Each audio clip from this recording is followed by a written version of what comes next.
What up everyone and welcome and today we're going to be watching 3 true horror stories animated, and we'll just give a little shout out to this person, Horror Shorts Party. You were the first person, the first channel I reacted to in my first reaction video, so yeah, hopefully guys like this one. It looked really good, so I've never seen this before, so let's just get into it.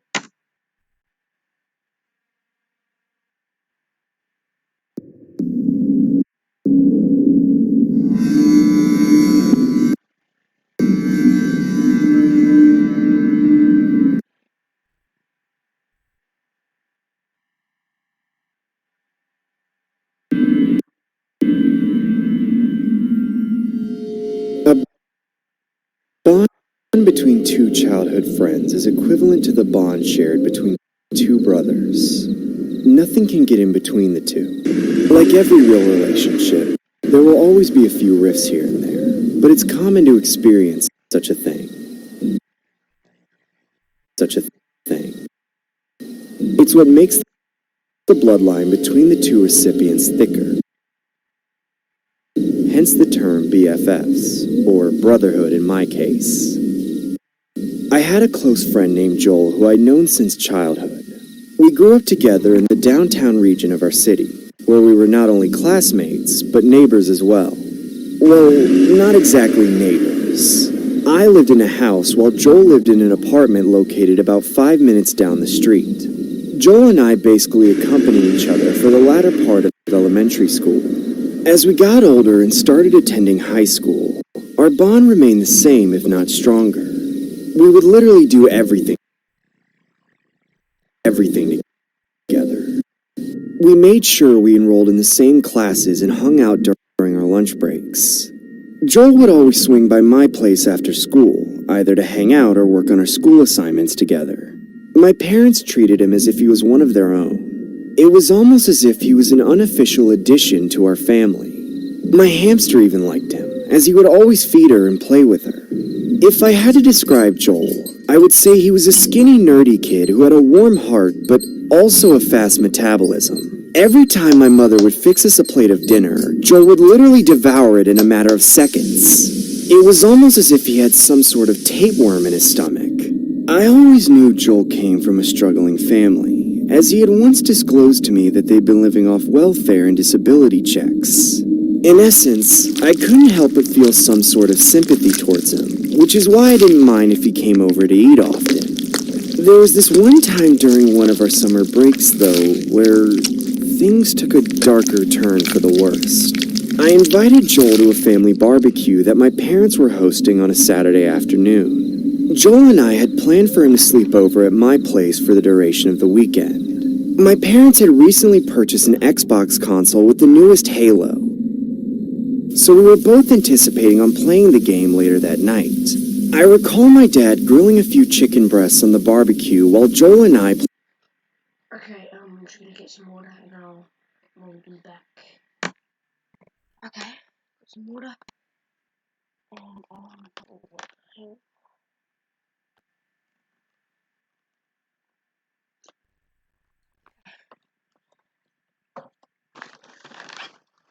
What the hell? Okay, I think I missed a bit.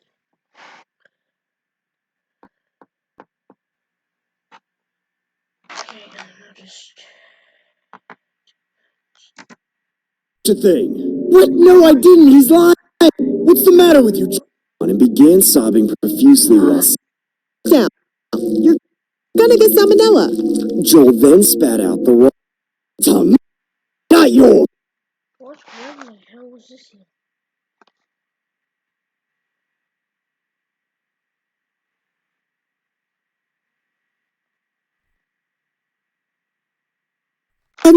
Minutes. No, I want to eat now. That's when Joel grabs a large piece of raw tongue Okay. Sorry guys, it's just... Only to notice my dad had brought 12. That's when Joel gets up from the table and begins running towards the barbecue, only to notice my dad had brought the metal tongs with him inside. Where's the tongs? I want to eat now! Dude, my dad has them. Can you please just relax and wait 5 minutes? No, I want to eat now! That's when Joel grabs a large piece of raw chicken from the bowl on the side and begins chomping down on it vigorously. What the hell is wrong with you? Why are you eating the raw chicken? Shut up! It's my tongue, not yours! Joel, why the hell are you eating that? It's not cooked yet! Put it down! You're gonna get salmonella! Joel then spat out the raw chicken he was chewing on and began sobbing profusely while saying, It was Josh! He made me do it! What's the matter with you, Josh? Why would you tell him to do such a thing? What? No, I didn't! He's lying! You're lying! Are you trying to kill me or something? I couldn't believe the words that were coming out of his mouth. He was just flat out lying to my parents and using me as a scapegoat. I honestly didn't know what to say in the heat of the moment, so I ended up swallowing my pride and saying, I'm sorry, it won't happen again. My eyes filled with malice as I stared directly into his eyes. About several minutes later, my dad finally finished grilling the chicken. Joel, myself, and my parents all gathered around the backyard table and finally began eating. I couldn't help but feel resentment towards Joel. The fact that he would lie about me to my parents left a disdain in the air which caused most of the night to have an obscure, awkward silence. Later that night, Joel and I sat on the living room couch while my parents were upstairs in their bedroom. I began watching whatever was on the television as Joel had control of the TV remote. I was still pretty heated from the barbecue and didn't want to acknowledge nor look in his direction. About 30 minutes into the movie, Joel awkwardly stares at me and begins smiling like a weirdo. Again, I mean-mugged him and drew my attention back towards the TV. Through my peripheral vision, I could tell he was still looking at me, despite not making eye contact. One lesson I grew up following was that you never break the bro code or backstab your friends. It was pretty alarming knowing that he would think I would forgive him so easily. Joel then said in a harsh tone, Why aren't you looking at me? I blatantly ignored him and kept my eyes glued to the TV. Hey, why are you ignoring me? Why aren't you answering me? Leave me alone. I thought we were best friends. Best friends don't throw each other under the bus, Joel. You lied to my parents, you piece of shit. I then saw Joel's eyes begin to tear up as he said, I'm sorry, I was just hungry. I didn't want your family to hate me. I just haven't eaten anything for the past few days. I felt sick to my stomach hearing his explanation. I honestly didn't know whether I should feel pity towards him or if I should remain stubborn. I eventually took the high road and forgave him for his actions. For the remainder of the night, we ate leftover chicken from the barbecue and played Xbox in my bedroom. My eyes started becoming heavy as time withered through the night. It was finally time for bed. I turned the TV off and crawled underneath my blanket. Joel snuggled in his sleeping bag and wished me a good night as I wished him one too.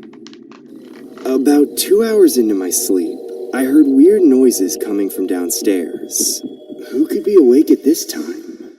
I glanced at my alarm clock and then looked towards the sleeping bag beside me. My bedroom was pretty dark, so it was hard to see anything. I got up from my bed and briefly turned on the lights, only to see no sign of Joel. My suspicions were right. The person downstairs must be Joel. I immediately turned off the lights and began to quietly head downstairs. As I got to the end of the staircase, I leaned over and glanced towards the kitchen, only to see Joel sitting on the floor with the fridge opened. The floor was a mess. Several items from the fridge were scattered everywhere. It was a little alarming seeing him sit there by himself in the dark, so I slowly started walking towards him. The closer I got to Joel, the louder I could hear him chomping down on some food. That's when Joel unexpectedly turns his head and looks back at me. I saw blood dripping from his mouth. I was so terrified to the point where all I wanted to do was cry out for my parents. Joel then stops chewing and shouts, "What the hell are you doing here? What the hell are you eating?" Joel then lifts the severed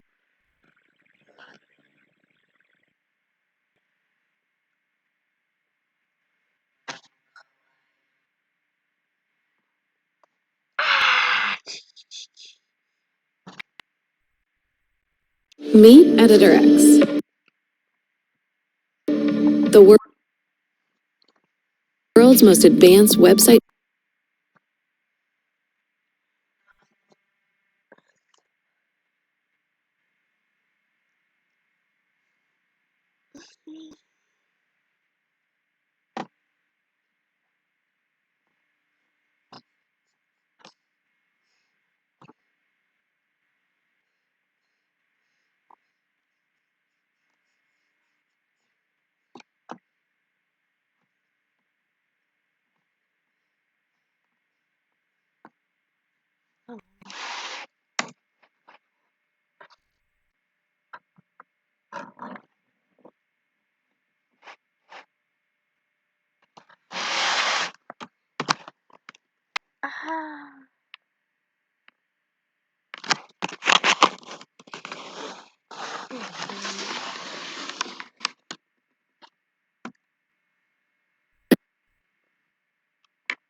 Joel then stops chewing and shouts, "What the hell are you doing here? What the hell are you eating?" Joel then lifts the severed body of my pet hamster and says, "Feed me more." Since then, my parents completely shunned Joel from coming over to our house. My family agreed to not press charges considering he was only a kid. What makes this story all the more disturbing is how Joel has since disappeared from the face of the earth. It was reported that he had ran away from home and has since been in a missing persons report.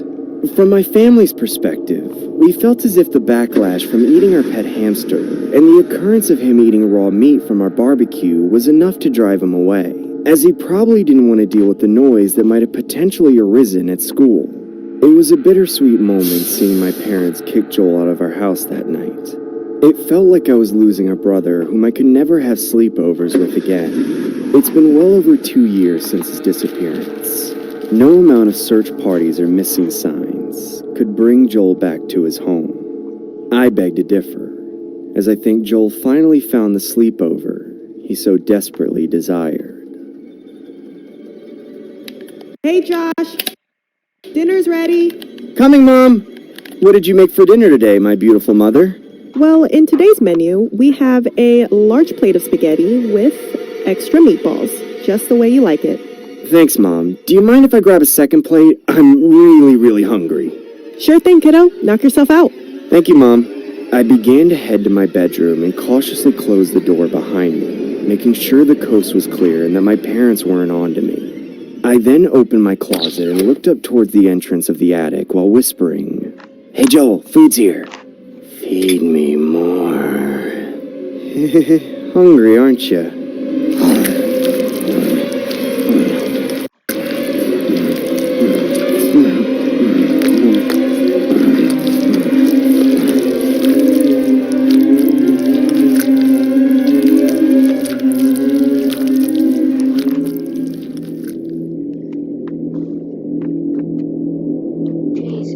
They say you should only believe what you see. I know what I saw, and I can 100% confirm it. The following events may sound fabricated, or sound like something pulled out of a horror movie, but I can attest to everything being told is factual.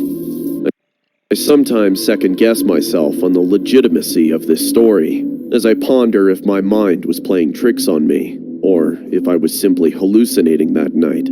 But all of those speculations get thrown out of the window, as my friends Paul and Samuel witnessed the same occurrences that I had. It all started when I was patiently waiting for my last class of the day to be over. The day was currently a Friday, so my weekend was just about to get started. I had been waiting for my entire school week to be over, as I had anticipated going to my friend Paul's house. My friend Paul invited myself and our other friend Samuel over for a sleepover. We planned to stay for a duration of 2 days, which meant we were going to head home on the Sunday. Samuel and I made sure to pack our sleeping bags and leave it in our respective lockers, just so we could head straight to Paul's house right after school was done. After an hour more of my professor's repetitious lecture, the bell finally rang. Classes were done and it was time to start the weekend. Paul lived about 20 minutes away by public transit. Seeing as Samuel and I had brought our sleeping bags to school, Paul decided to ring his dad to give us a lift there. While on our way there, Paul, Samuel, and even Paul's dad began conversing while my attention span for such conversation was at an all-time low. It was almost as if I had a sudden urge to not attend the sleepover anymore, despite being excited for it all week. I couldn't help but feel a weird sensation in my stomach, so I shouted, "Hey guys, can you please pull over? I feel really sick." "Dude, are you okay?" I think he's gonna crap his pants. "What's going on, son? Do you really need me to pull over?"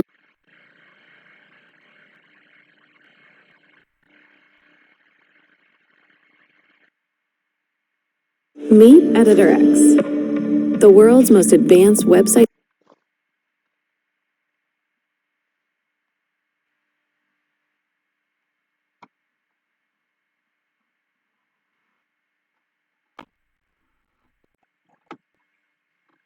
design platform. Made for you. The creator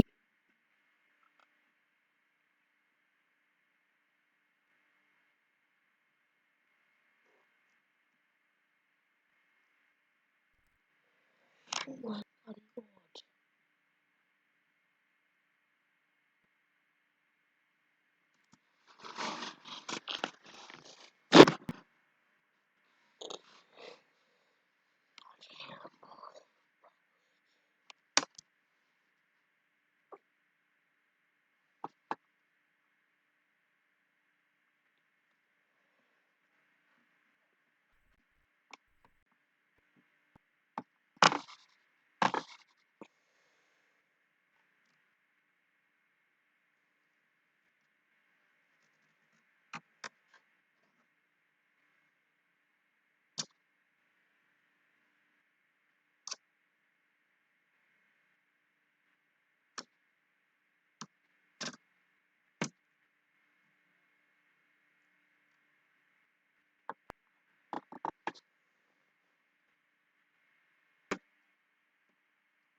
Okay.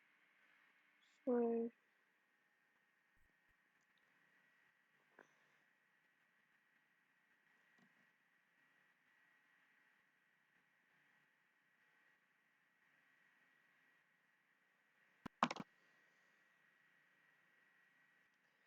oh yeah, it's a little glitchy.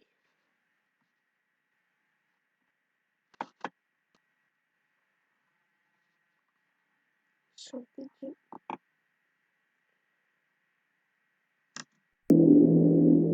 They say you should only believe what you see. I know what I saw, and I can 100% confirm. Okay, so whenever I press L, which is to start, which is to unpause recording, it always goes forward like a lot.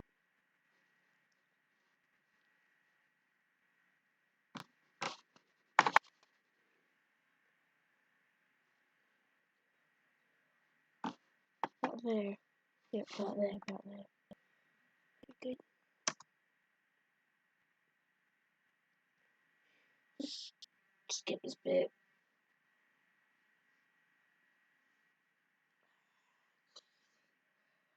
Normally I would pause it, but then as soon as I press L, it does the same thing again.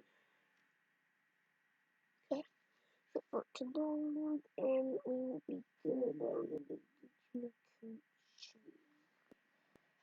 Yeah, sometimes the lighting fell as you were sorry.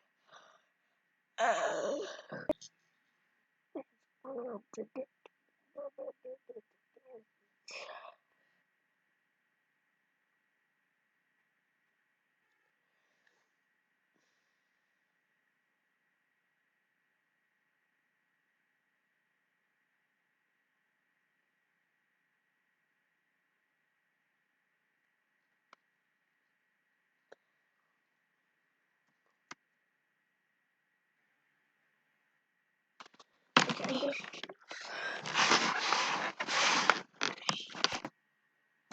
Okay.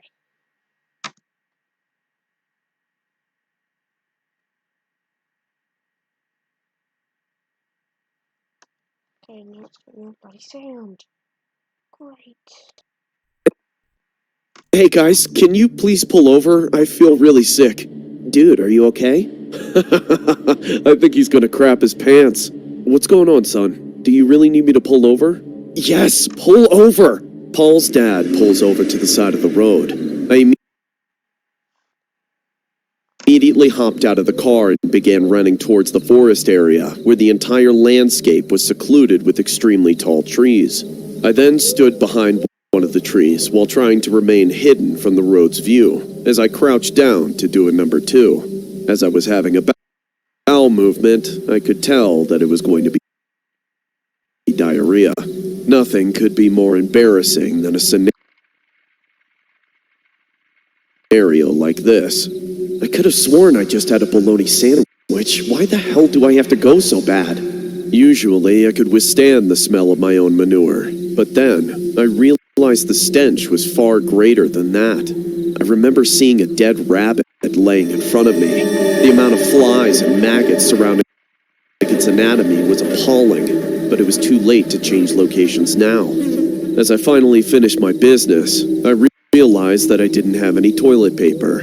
I decided to grab a handful of leaves nearby and figured it was good enough to do the job. Why in the hell do I have to crap my pants out of all days? I really hope this doesn't have poison ivy. As I went to go wipe myself with the leaves, I took a quick glance at the mess I made, only to see no sign of a bowel movement. The only thing I saw was blood splattered everywhere. I was completely puzzled at the notion that I was literally pooping blood, considering I was a pretty healthy guy. I swiftly cleaned myself up and headed back to the car. Everything good, son? Yeah, everything's fine. Are you sure? Yeah, positive. Let's make sure we don't order McDonald's. Several minutes later, we finally arrived at Paul's house. To be honest, the house looked old and ragged, as if the house was built back in the 1900s. I could even see webs and mold growing on the side of the house. It looked like it hadn't been kept in years. I was a little taken back, considering this was my first time going to Paul's place. Nonetheless, I shrugged off the notion and carried on to his place. Throughout the night, we ordered pizza and watched a few episodes of our favorite anime. At the time, we were huge fans of Dragon Ball Z, so we stayed up pretty late to binge watch as much episodes as we could before calling it a night. When 12 a.m. came around the corner, Samuel and I grabbed our sleeping bags from the living room and brought it into Paul's bedroom. We then saw a red tent set up on the floor with an illuminated light on the inside. Samuel looked at me and said, pretty cool, eh? Yeah. I guess he wants us to sleep in there with our sleeping bags, right? Probably. Hey guys, you like the setup? Yeah, it's pretty cool. I'm guessing you want us to sleep in there? Guys, go inside the tent. I want to show you something cool. Samuel and I made our way inside the tent as Paul turns off the bedroom light. leaving the lamp in the tent as the only light source of the room. Paul then crawls into the tent and puts his hand in front of the lamp, while slowly making hand shadows on the wall. I remember Paul making a butterfly shadow, and then asking Samuel and I to try it ourselves. I didn't see any harm in it, so I volunteered by switching places with Paul. I placed both of my hands in front of the lamp and attempted to make a shadow of a dog. Here's when the story gets a little bizarre. When it was Samuel's turn to make a shadow, he began adjusting his hands to create a rabbit. If I had to be honest, I definitely felt it as if his shadow was the best among the three of us. After showcasing his rabbit for about 10 seconds or so, Samuel crawls back towards Paul and I. My eyes began to widen, and my jaw completely dropped in awe, as I literally couldn't believe what I was seeing. The shadow of the rabbit miraculously remained fixed on the wall, almost like Samuel didn't move from his initial spot. I had to convince myself that it was a prank that was being orchestrated against me. But then I looked across my shoulder, only to see Paul and Samuel in just as much shock as I was. Dude, how the hell is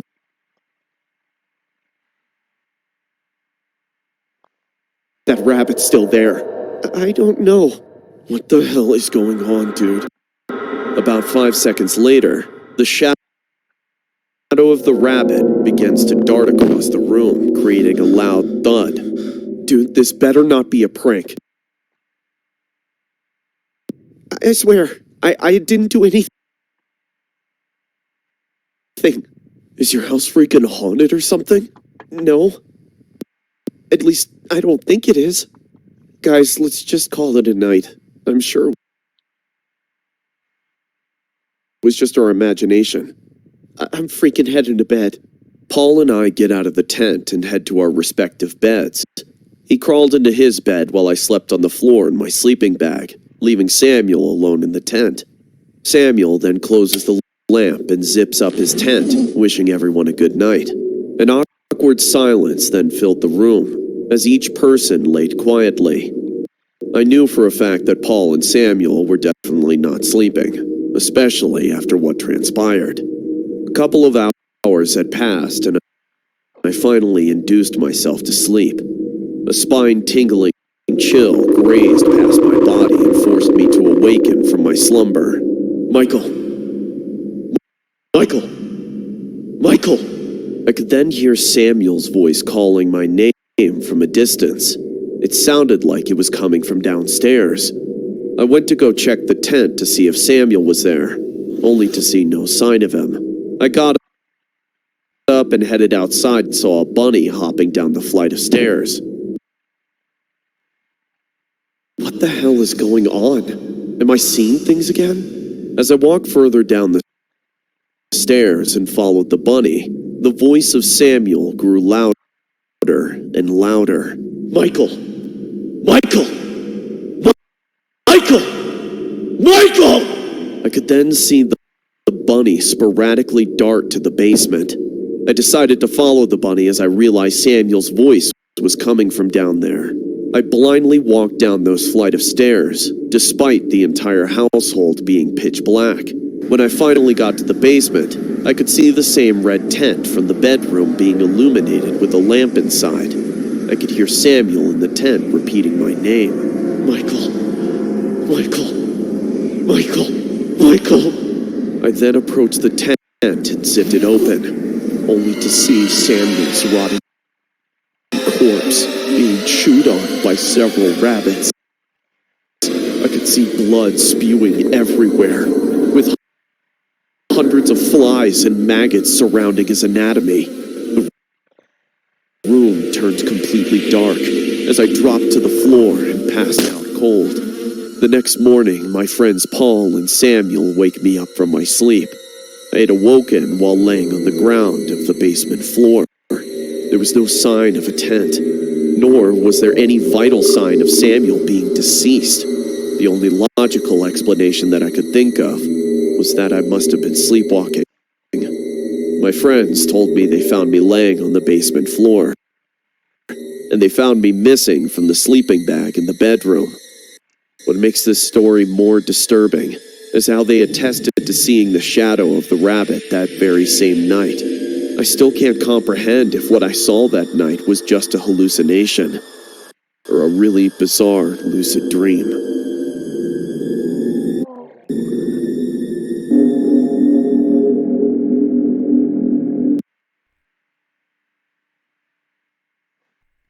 This is a test for Monday.com's new product, Monday Work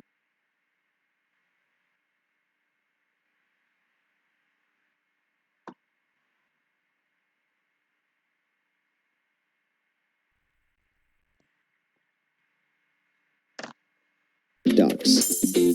Test number 1, the typing.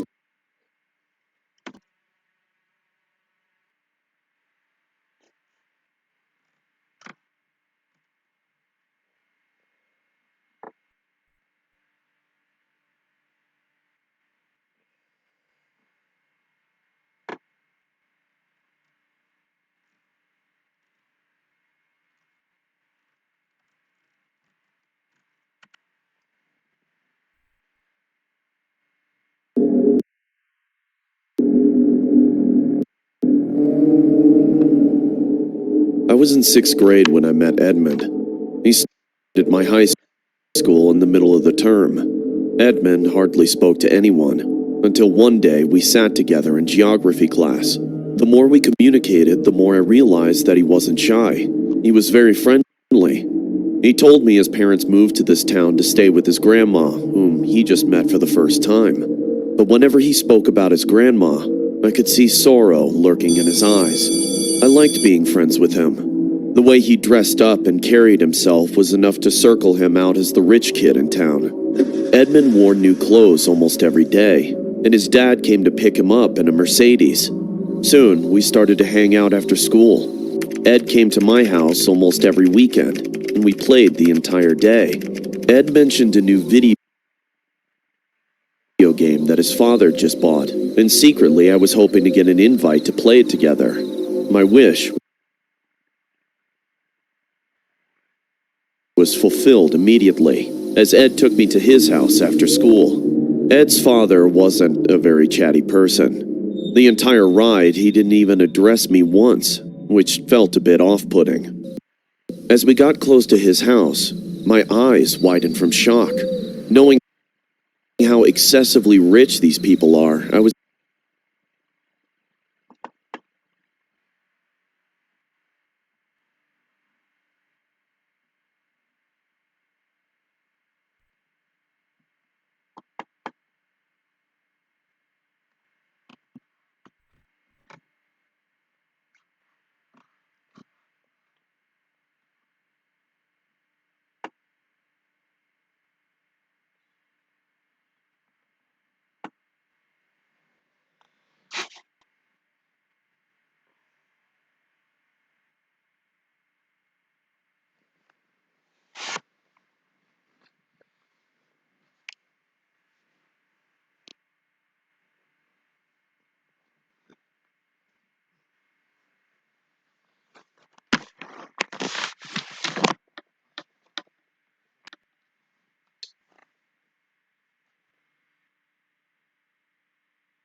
expecting a big mansion, but instead, it was a 2-story normal wooden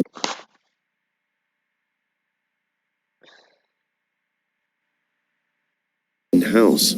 I then recalled that they were staying with his grandma, so it made more sense. Ed rang the doorbell and his mom opened the door with a smile. But as soon as she saw me, that smile faded away. Ed introduced me and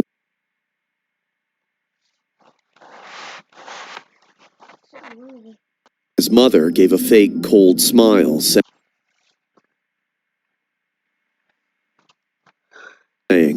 "You two go play in Ed's room. I'll bring you some juice." and walked away with Ed's father. It was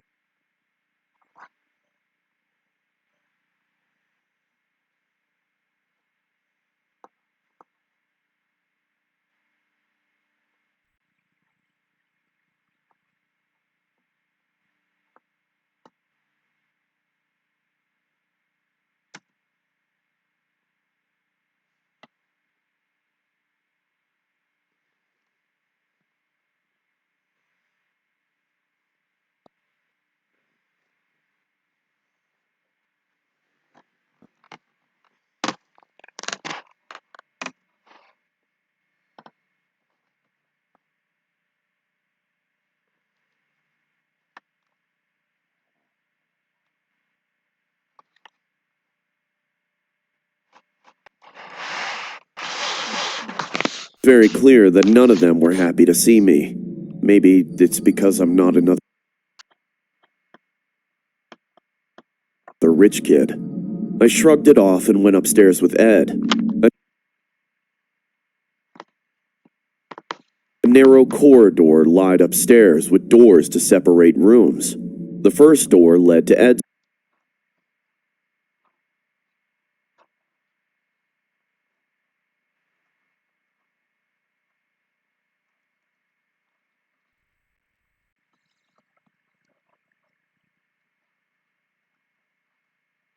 room. It was a moderate-sized bedroom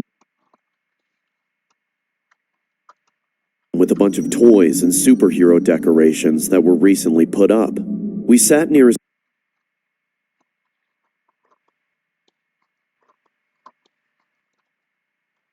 computer and started playing. Ed's mom brought us juice and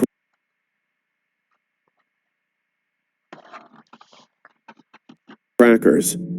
After playing for almost half an hour, I felt the urge to pee.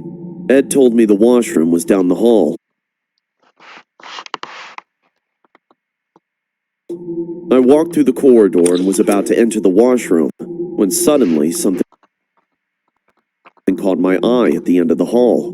There was a room at the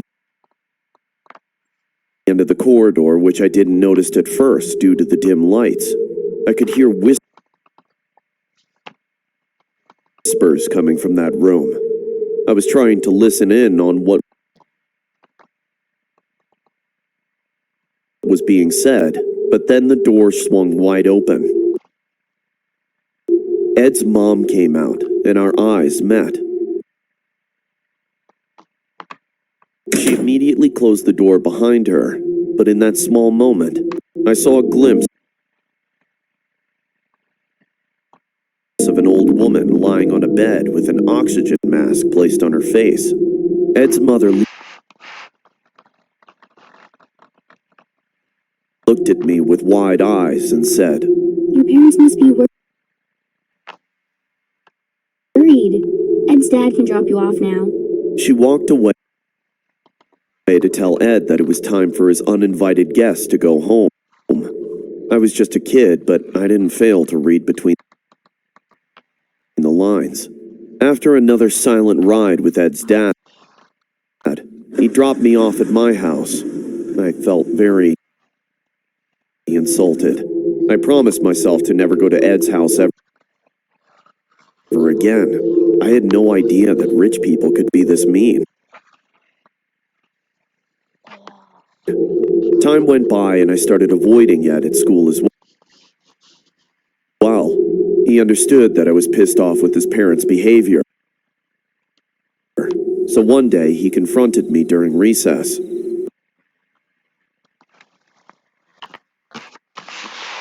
"Look, I know they were rude. My grandma's health always has them."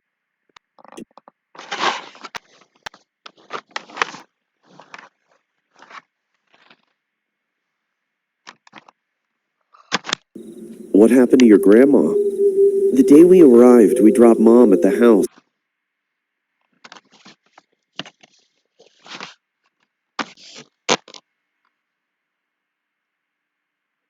went to buy gifts for Grandma. I mean, I was meeting her for the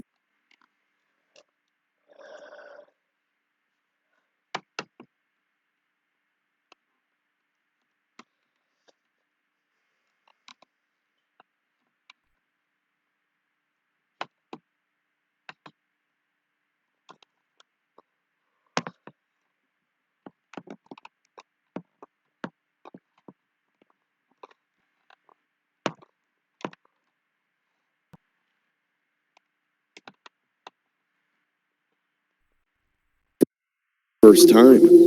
All these years, my parents didn't even mention her. Dad says Grandma got mad at him because he married my mom. So we thought that a little alone time with Grandma would help Mom to reconnect with her. But when we reached home, we found Grandma lying on her bed unconscious. She was in a coma for a long time and no one even knew. Then why don't you guys take her to the hospital? Because sometimes she wakes up on her own. Also, my mom is taking good care of her. She'll get better soon.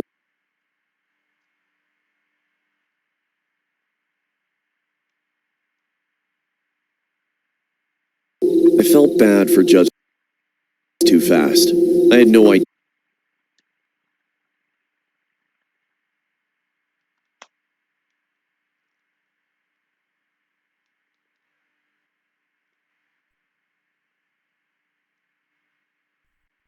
about their struggles. We sorted things out and became friends again. Ed came to my house that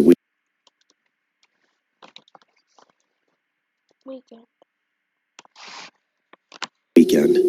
We were playing in our backyard when he said,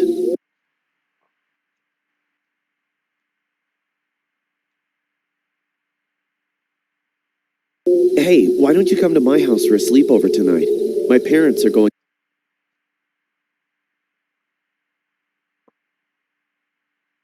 out of town for some work. They won't be home until tomorrow evening." Even though I swore not to go to his house ever again, I couldn't stop myself.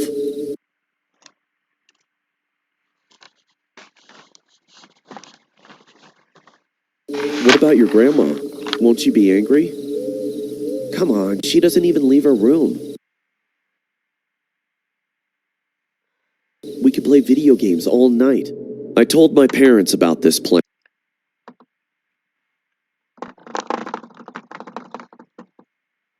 and I lied to them, saying Ed's parents had invited me.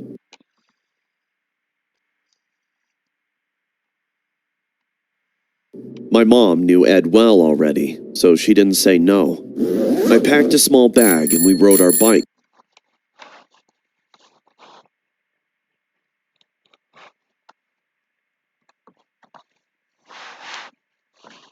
to his house. Ed had a nicer bike than I did.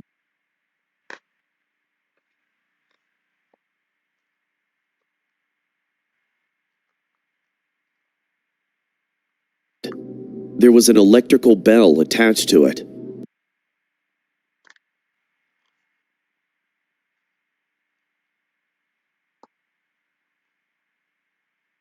We played in his backyard for an hour, and as the sun set, went back inside.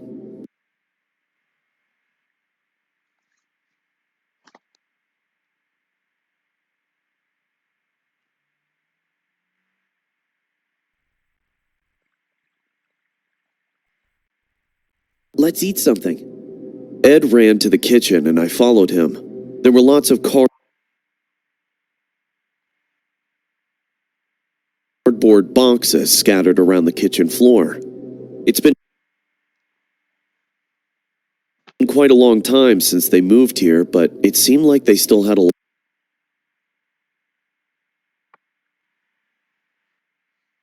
lot to unpack. Ed stood in front of a big shiny freezer that appeared to be brand new. He opened it and I found myself standing in a world of Willy Wonka. I mean, not just chocolates. The freezer was brimming with food and drinks. I grabbed as many tasty treats as I could and shoved them in my mouth.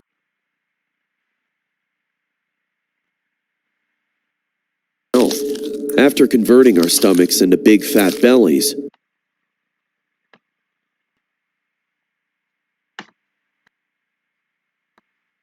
we went back to his room and spent the rest of the night playing video games.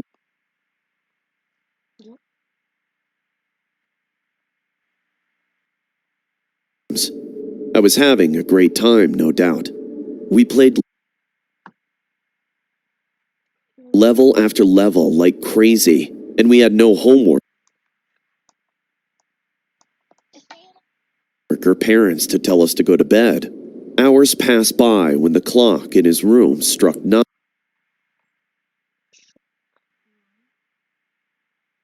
An alarm started to go off, creating an annoying electronic sound.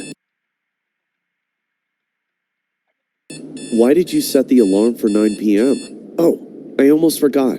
It's time to feed Grandma. Can you go? What?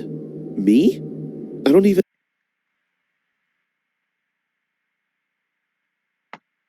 know her. Doesn't matter. She'll be asleep anyway. You just have to put the food tray near her bed and come back. Ed pestered me to do this,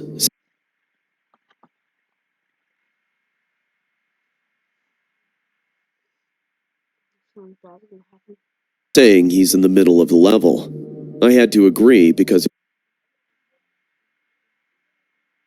it was my turn after him. Ed showed me the food tray that he kept on his desk. The entire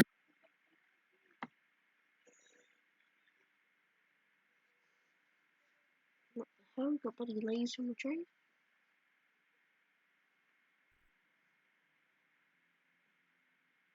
house was dead silent. I stood in front of the narrow corridor with the food tray in my hands. An uncanny feeling started to churn inside of me.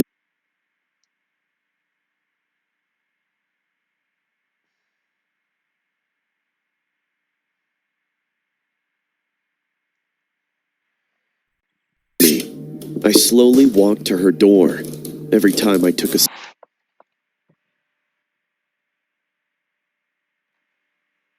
the wooden floor creaked in a spooky way.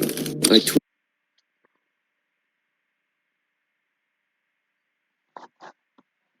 twisted the doorknob quietly and stepped in. The gloomy red light of the room creeped me out.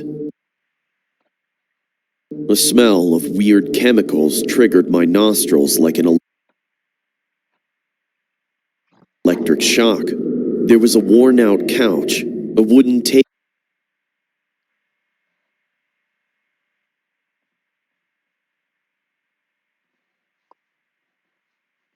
filled with lots of medical supplies, and a bed on the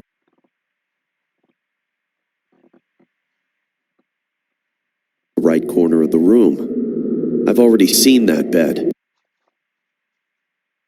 And also, the pale old woman lying on it. The beeping of the ECG monitor mixed with the heavy breathing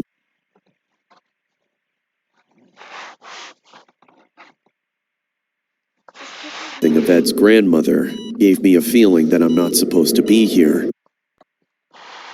I noticed the stand next to her bed and tiptoed to drop off the food tray. My eyes widened as I took a close look at her face. Her eyes were closed and her breath was creating vapor inside the oxygen mask. The smell of chemicals was even stronger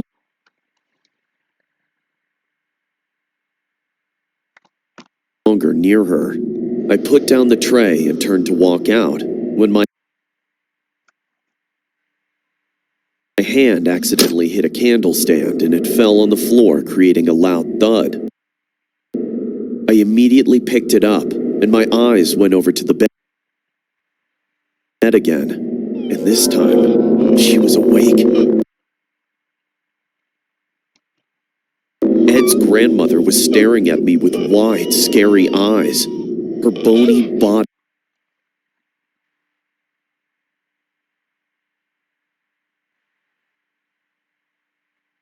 trembled, and an inaudible sound came out from her mouth.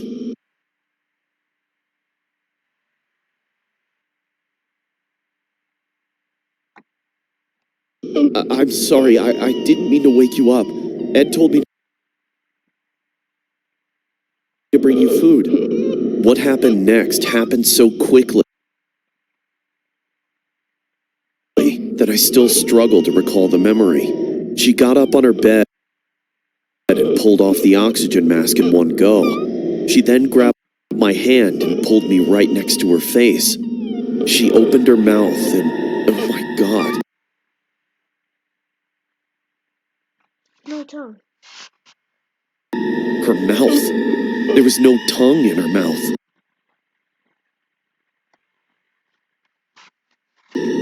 Someone chopped off her tongue, making the bloody, rotten flesh gush out. She grabbed my neck and started to choke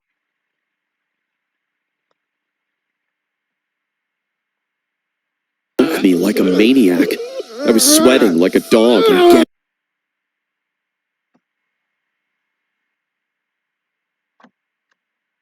gagging at the same time. There was no way I could free myself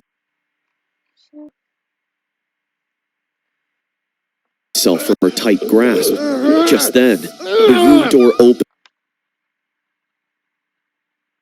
and Ed entered. He rushed to me and started screaming at his grandma while trying to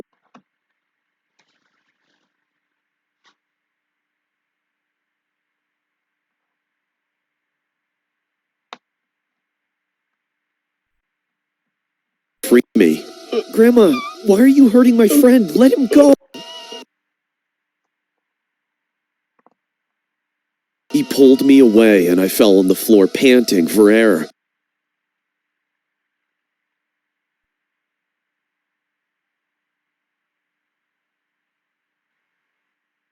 He walked to her and said, Mom and Dad will be home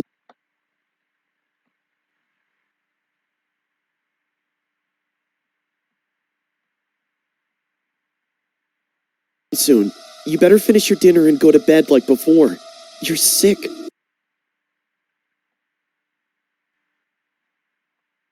You need rest. As Ed went on screaming at her, I saw the burning hatred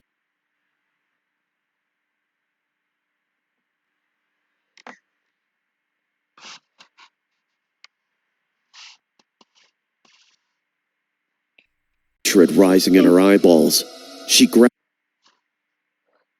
Ed by his neck and bit off a chunk of flesh from his cheek. He screamed in pain, and I screamed in horror. I pulled him away and we ran out of the room with our lives in our hands. Ed never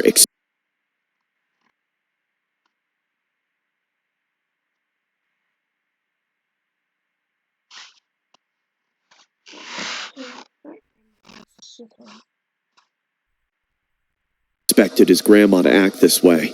We rushed into his room and locked the door. We dialed 911 without wasting a single second.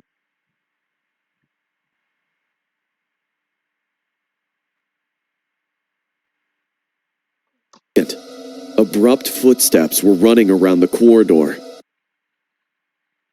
and suddenly stopped near our door. Ed screamed, Grandma, what is wrong with you? Just then, we heard loud bangs on our door. His grandma was going insane. She was not only thumping the wooden door with her fists, she was kicking it like a mad woman. When the cops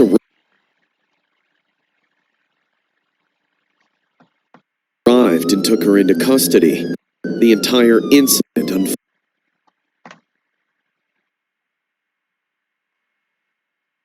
unfolded in an unexpected way. That tongueless, crazy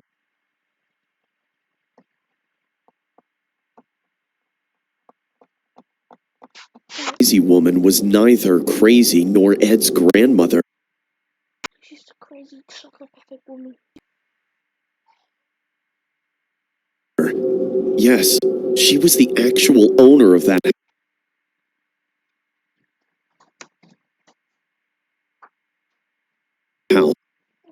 Good morning, Grandma.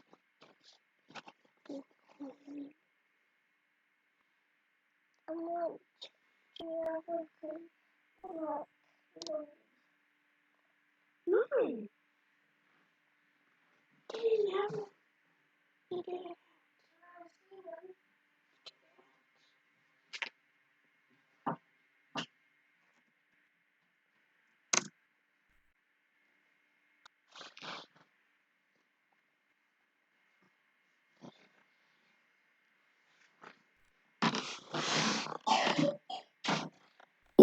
Who was living on her own until Ed's parents illegally barged in.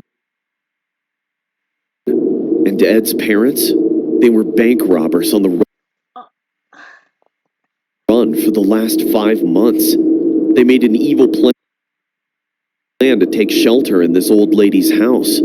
Everything they owned or bought was with stolen money, while Ed was busy buying gifts for his grandma, which I believe was also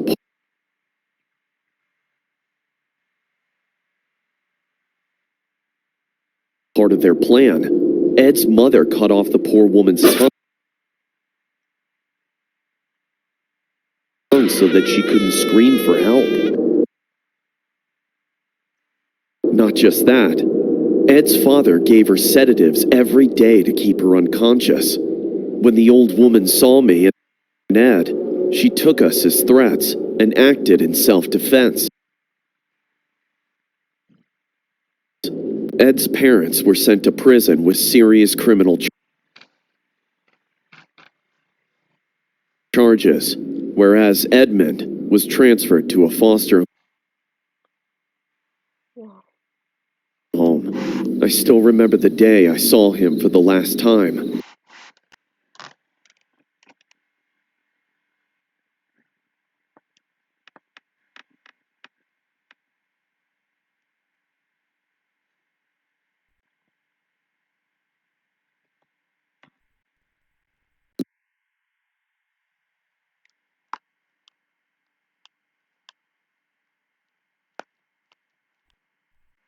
He hugged me with tearful eyes and said, "I never had a grandma, and now I don't even have parents."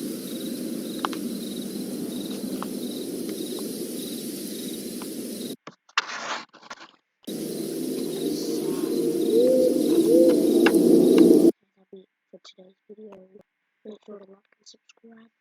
See you.